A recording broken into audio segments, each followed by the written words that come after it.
Thanks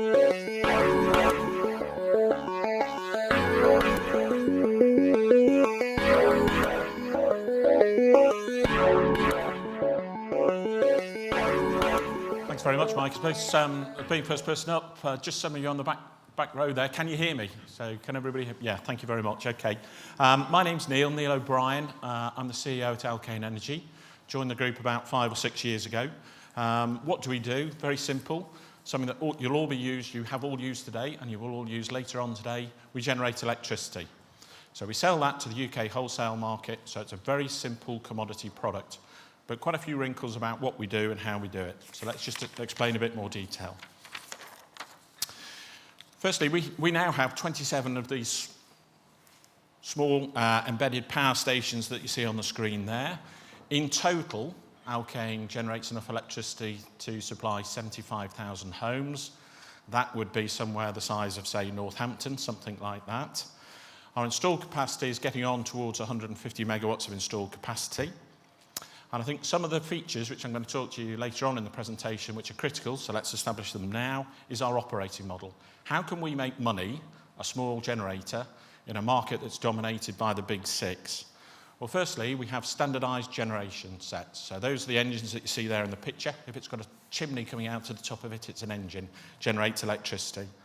Those are all transportable. So if we have a site that's going well, we can bring in more capacity. If we have a site that's beginning to go less well, we can put it on the back of a lorry and move it elsewhere where it can make money. We also have a single control centre. That control centre looks after all 27 power stations 24/7, and therefore 26 of our sites, if things are running well, are not manned and have nobody on site. That means that we have a low cost base. So all of that means we're very reliable, very reactive, and our engines, comes back to one of the business models I'll be talking through later, come on and off stream extremely quickly. So about a 10-minute launch time from going to standby up to full production. On days like today, when the wind has been very volatile, the national grid is having to balance power by the minute. And our engines, therefore, which are capable of being switched on and off depending on wind patterns, are an ideal asset for the national grid to be using within their portfolio. We really have two business streams. One is based on coal mine methane. That is, they run base load production 24/7, and then we have the reactive power for the national grid, where we boost production as and when required. That we call power response, and there we're picking up peak pricing moments. But just on coal mine methane, that's really the heartbeat of the group. It's the very heritage of the group. The nice thing about coal mine methane is we don't pay for the gas.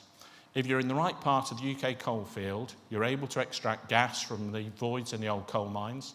We extract that from normal onshore oil and gas licenses, and therefore we're able to generate electricity every single hour, because with zero cost of sales, anything that we get in terms of revenue is clearly profitable and cash generative for us. So to put that in context, you've got a bit of a track record and a bit of a timeline about what we've done, how we've done it, and when we did it. The company was formed 20 years ago. For the first few years, it was a private company. It was listed in the year 2000, generated gas early on and was selling that gas to other generators. But from 2004 onwards, we started to own the power stations that I showed you on the previous slide. So from there on in, we started to generate electricity. I'm delighted to say that we've been able to increase our output every single year over that last decade. Early on in that timeline, all of the increase was really organic growth. That was us drilling into old coal mines, extracting more gas. But increasingly over the last few years, we've been able to do a fair bit of M&A activity and buy out our competitors and grow the size of the group that way. About 4 years ago, we started to do the power response side. So that's where we do this reactive power. And that really crystallised last year when we bought Alkane Energy and doubled our size. So from 4 years ago, coming from nothing, we've got about 100 megawatts allocated to power response now. Let's talk a little bit about our industry. So firstly, nuclear. Nuclear is the very bedrock of the UK generating assets. It does something between 15 and 20% of all of the UK's power.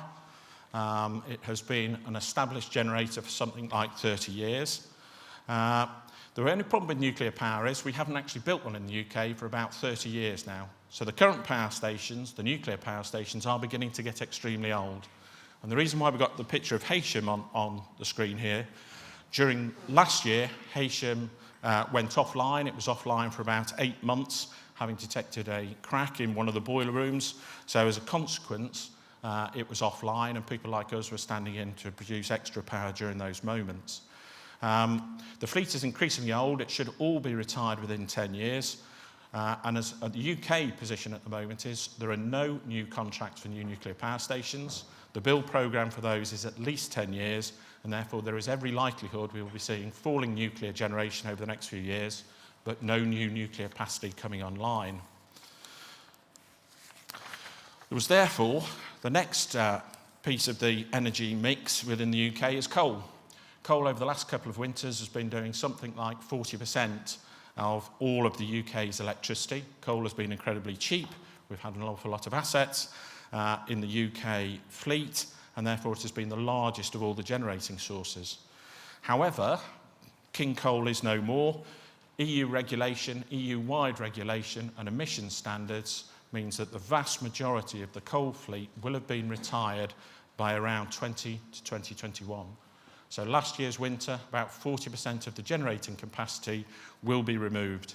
It's not because the technology is old, it's not because it's not economic, but it's really been driven by the carbon debate and the need to decarbonise around climate change. Some people have said, well, surely the government will change its mind. If there's risk of power cuts, we'll restore the coal-fired power stations. As you can see in certain examples, and I've chosen one over not too far from here as the crow flies, although I know it's over into the strategically different Yorkshire environment, a number of the coal-fired power stations have been shut completely and have been torn down. However, there's always gas to fall back on. Gas has tended to be the balancing item. But again, the UK has not opened any new power stations for around 5 years now, and therefore the fleet is beginning to get increasingly old. Ferrybridge had a fire, all right, it's coal-fired power station, but had a fire during its annual maintenance programme over this summer. And Didcot, I know you come up from the south, Didcot gas-fired power station also suffered a fire during the shutdown period over this summer. So as a consequence of all of this, the UK market is beginning to get quite tight in terms of its generating capacity. If you go back just before the banking crisis, any particular winter peak period, the UK would have had around 10 to 15% spare capacity to fall back on when operating disruptions, the ones I've been talking about over the last few moments, have occurred. So the national grid had around 10 to 15% spare capacity that it could call on from across the generating fleet.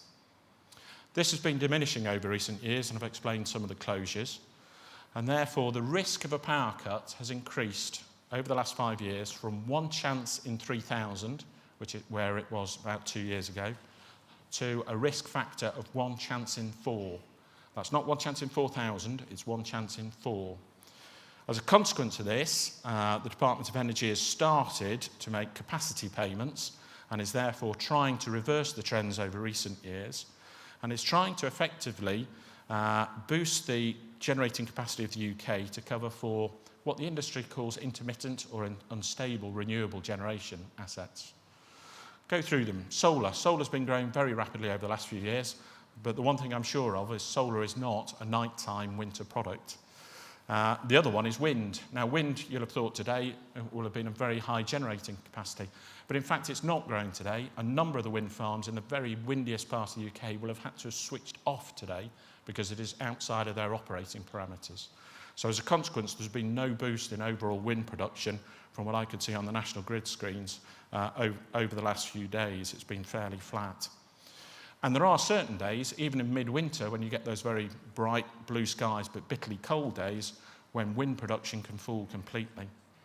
So as a consequence, and the chart that we're looking at there is one from Ofgem. They do a mild winter and a very cold winter scenarios, but the blue zone there, that's showing that UK has around 4 to 5% spare capacity running right the way through the rest of this decade.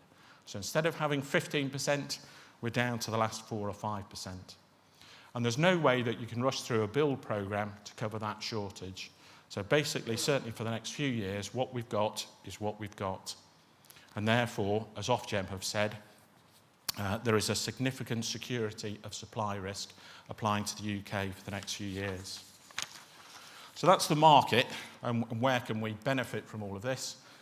These are our sites. We've got 27 sites. I told you originally that the group getting free mines-based gas. We're very much in the mining heritage areas. We started in North Nottinghamshire, have got a strong profile in South Yorkshire, but have also moved over to the Staffordshire coalfields. And if you look at the red stars in terms of our development programme, we're also looking to get into the Lancashire coalfield and also have a few assets down in South Wales as well. Currently with 27 of these embedded power stations, with the development plans that we have and the contracts that we've won from National Grid, that's expected to increase to at least 36 by 2018, possibly a few more than that. Each of those sites is a profit centre to us. Each of those sites has got to be cash generative in its own right. So we're not a company that's looking for growth funding. We're now beginning to throw off excess cash from the coal mine methane side, and we're beginning to pay increasing dividends on that side of the business. So a bit more about the two legs of the business. One is the baseload coal mine methane production. The other one is the reactive power response side. Firstly, Alkane is the leader in UK coal mine methane. There is some risk. We do have to drill into old coal mines. There will have been no miners down in some of these mines for 20 odd years or so. So there is the risk that either we've had air ingress or mine water flooding, etc., and therefore we're robbed of a gas resource. However, we are experts in this. We do a lot of geological studying before we drill, and we get a success rate of something like 2 out of 3 drills. Where we do get a successful project, as I said, we're not paying for the gas. We don't pay any fees to the government. We don't pay any royalties to the government. Therefore, we're looking at internal rates of return, and I tend to talk pre-tax on these, of around 20% and a payback period of something around 4 years. And that is even with today's slightly lower electricity prices. So whilst it's not risk-free, when we do have a successful project, they are extremely profitable. Not paying for the gas, this is why we run these baseload 24/7. Over time, though, a mine methane project will begin to decline in terms of its production rate. It is a natural resource, and all natural resources eventually begin to decline on you. What we have at the end of that process is a power station. We have planning permission, we have a grid connection, and we have property rights as well. So therefore, we're able to redeploy those into the power response side of the business. So on the power response side, here we have to start paying for gas. And therefore, at our current current cost base, is something around £60 to £65 per megawatt to generate gas. The selling price base load is only 50. So clearly that would be loss-making, and we do not run these engines 24/7. They run for something under 10% of the year, and they pick up peak pricing. There's 2 moments in the year where systematically we'll get peak pricing. One of them is every single winter evening. All the kids go home from school, 4 o'clock, they switch on their lights, and we can see in our control room the National Grid demand ramp up from there onwards. So every single winter evening we're running, and we average, if you take across all the winter evenings, something in excess of £200 a megawatt hour for running that 4 till 7 p.m. shift. The other one is National Grid Store programme. This is where National Grid, we effectively rent our engines over to National Grid. They switch them on and off when they're needed. It will be around a kettle blip, some short, sharp increase in demand. Yes, it can be cup final, half time, but much more likely it's going to be an autumn evening. People come home, turn more ovens on than was originally expected, and we end up getting additional demand. Or there's been a supply disruption somewhere around the overall fleet. Not as windy as they thought, not as much solar power as they thought, or slightly later in the day, and they'll call on people like us. We've now picked up, for the first time, we won contracts at Christmas, and we have got contracts which will guarantee us some cash flows now right the way to 2033.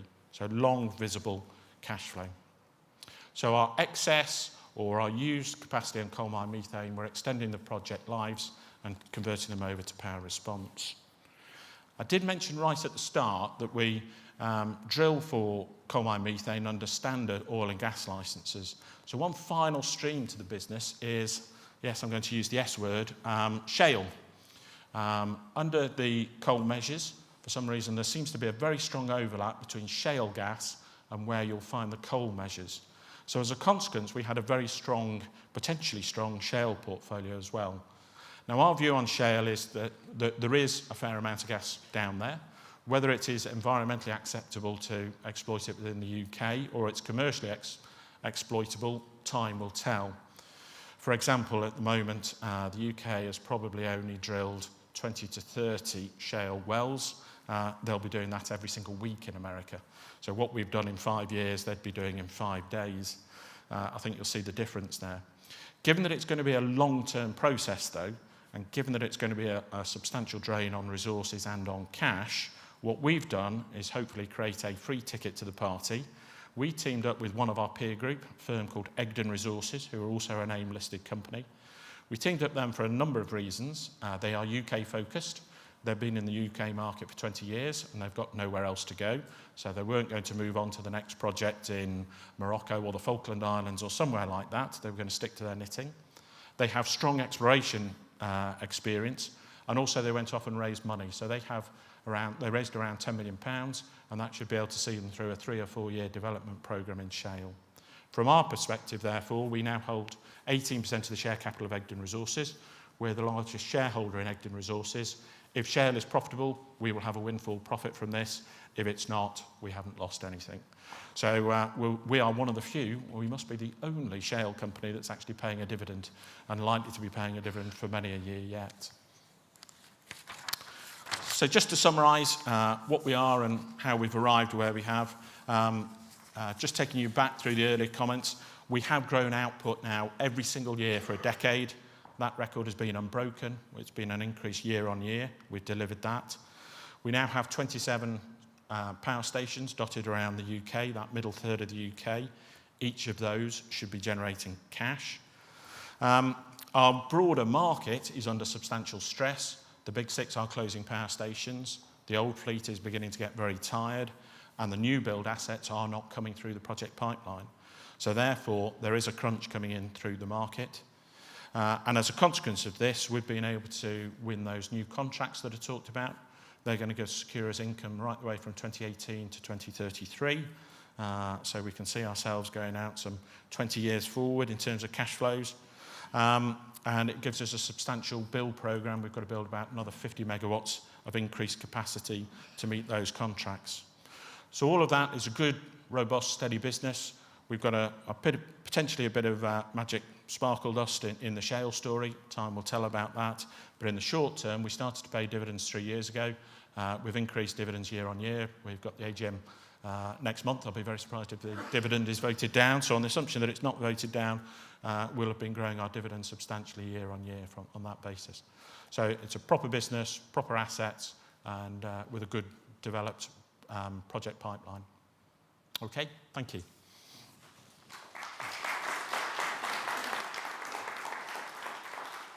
So it's question time. Any questions, anybody?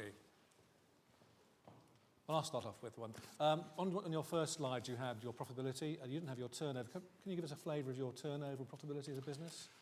Generation revenue, so we do build a few power stations for other people, but generation revenue was around £15 million for the year that's just gone, and we're looking to push that up to around £20 million for the year that we are now in. That big increase is partly driven by some acquisitions we made last year being in the books for a full year. So around £20 million. And your profits? But the EBITDA ratio in terms of generation is over 50%. So £20 million of revenue should be generating around £10 million of cash flow in the year that we've just started. Was it about £6 million in the previous year? Previous year. Yeah. EBITDA, that was. Gentleman just here. Good evening, Adrian Costain. I'm already a shareholder in your company, I'm pleased to say. Do you have any international expansion plans? So in terms of international plans, yes, we have looked at coal mine methane projects. If we were to go abroad, it would be only to do coal mine methane because I think we've got skills in it. At the moment, there are so many opportunities within that stressed UK market that we're much more likely to stay at home and stay doing what we're doing around our current set of assets. We understand the pricing regime in the UK, we understand the regulatory regime, or as well as anybody can do with the Department of Energy. and we see, substantial level of prospects here at home. So I wouldn't rule it out, but unlikely to do anything in the short term. I had a quick question. You mentioned the pricing regime and familiarity with it. Your forecast for that, political pressure versus maybe the economic realities that we face as a nation, what's your view on the next 5 to 10 years electricity prices that you'll be achieving? Right, prices have been very flat really right the way through the recession, or since the banking crisis. They were somewhere between 50 and 53 pounds a megawatt hour. They are beneath that at the moment. The oil reduction has been, about 50%. Gas has come off about 25%, and electricity prices about 15%. So we're looking at sort of 47, 48 pounds today. I'm almost certainly that oil and gas prices will go up, and therefore electricity prices will be forced up. I just don't know when that will be, whether that's 6 months or 18 months, I don't know. But I'm sure from here, the amount of exploration that's being cut in the oil and gas industry as a whole, there has got to be a shrinkage in supply over the coming years. And just as a slight separate topic, I had a question about the power stations. And you mentioned a 4-year payback. Do you own them? Do you buy them? Yes. Yeah.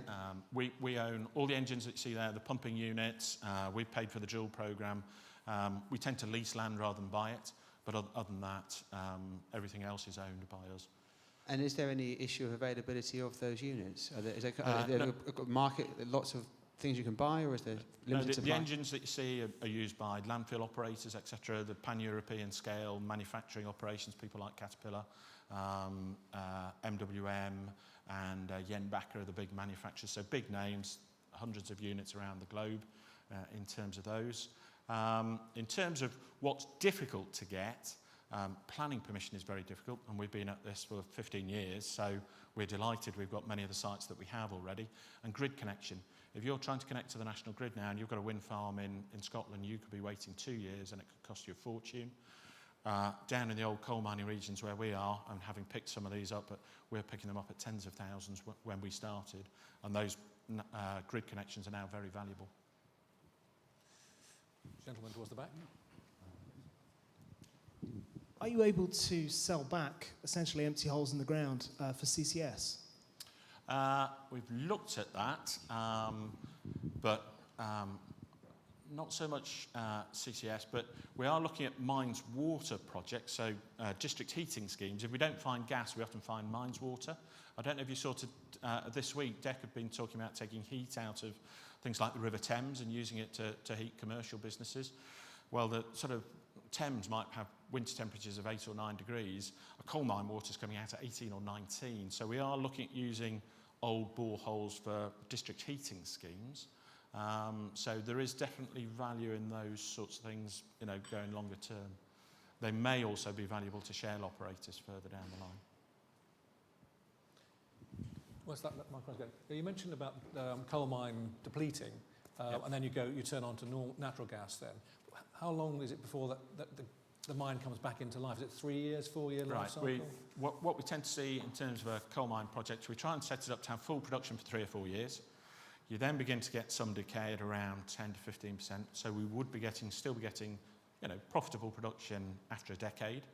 What we've seen on some of our old sites where production was beginning to get marginal, we've rested them, given them a couple of years off, and brought them back into production after a period of time when the gas has recharged. So whilst we have lost some projects, in short than that, we've now begun to get a portfolio of projects which are still running after a decade. Others coming back into stream again. Okay. So we might do increasingly what we might do is rest it over the summer and sell the electricity at peak winter prices, where you can get £10 a megawatt more. How many employees do you have? Cards in, if I can use an old construction phrase, we're drifting towards 40 people. However, we do use a number of subcontractors. People asked about what we own and what we don't own. We project management the development of all those sites. We do not build them.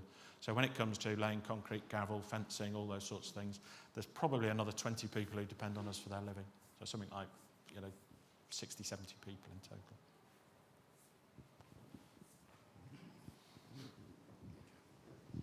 Hi, Richard Roberts. I'm not an investor, but according to this share price chart, the share price has gone from 40 to 20 Yep.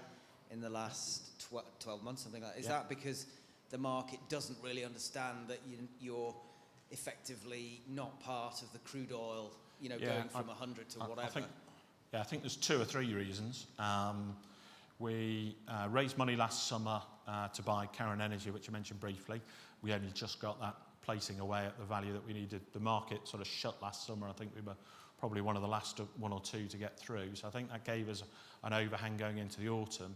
And yes, post that date, I think people just see we're down as a resource stock. Oil's gone down, gas has gone down, therefore your profits will go down. The city forecast for us this year are a 50% increase year on year in terms of profitability. So sooner or later they will wake up to that. I'm still very happy with that forecast. It's partly driven by the M&A activity for this year, being in for a full year. I think the big picture is oil is down about 50%, gas about 25 to 30, but electricity is only down 15. And we have virtually all of our electricity sold for this year already, and for a fair chunk now of the first half of next year. So it's really from summer of 2016 and onwards when we may see some price pressure. But it's a fair time down the track. Neil, what is your market cap at the moment?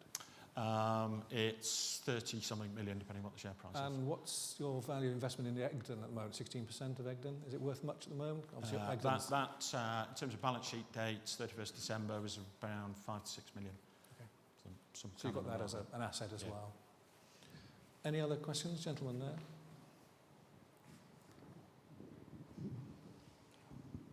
Yeah, you mentioned the 2 different types of the base load and power response generation. What's the split between those in terms of your income and profit? Right, if you look at the historic figures, split of revenue was about 80-20. Having bought Alkane Energy last year, the current balance is about 60% baseload revenue and about 40% power response revenue. We don't split the profits between those 2 streams. Don't know if you saw some of the sites, pictures that we showed. Some sites can have both activities going on at the same site. In fact, some engines can move between running regime week on week. To switch an engine from bought-in natural gas or moving it back to coal mine methane is about a day's work for the engine. We change the oil and we change the spark plugs and change the settings. So as a consequence, we don't try and track down engine by engine, divvying up insurance and rates on a single site between the 2 business streams. So this year it'll be about 60% coal mine methane, 40% power response. And we were doing 0 in power response about 4 years ago. Any more questions, anybody? I know Roland will have one. I've just got one final question. You mentioned you have this contract through to 2033. You talked about the progressive dividend policy. Your view, the growth profile of the company over the next, say, 5 to 10 years. On the second slide, there was your increase in output chart. Do you see that sort of line progressing, or do you see that it might speed it up, or it might level off? What's your view standing here today? I think on the 2 sides of the business, I think coal mine methane, which has been growing by double digits, will still grow, but by single-digit rates of growth. So that side of the business, as I said, is becoming a cash cow for us. In terms of profitability on a pure coal mine methane site, you're talking about 80% EBITDA before we pay a bit of central overheads, etc. So a big, strong cash cow there. In terms of power response, we only started it 4 years ago. We've doubled in the last 12 months. We could certainly double, if not treble, on that side of the business very easily over the next few years. We gave us a 5-year period. So you're praying for more windy days like today, really, aren't you? This good sort of day for us. A National Grid Control Room trying to balance demand for today. We got a very long call last night. We're being called very regularly this time of year. Yeah, so it's good for us. So, and this is summer in Manchester, those of you that are new to Manchester. Time for one more question, if anyone's got one at all. No? Thank you very much, Neil. Thank you.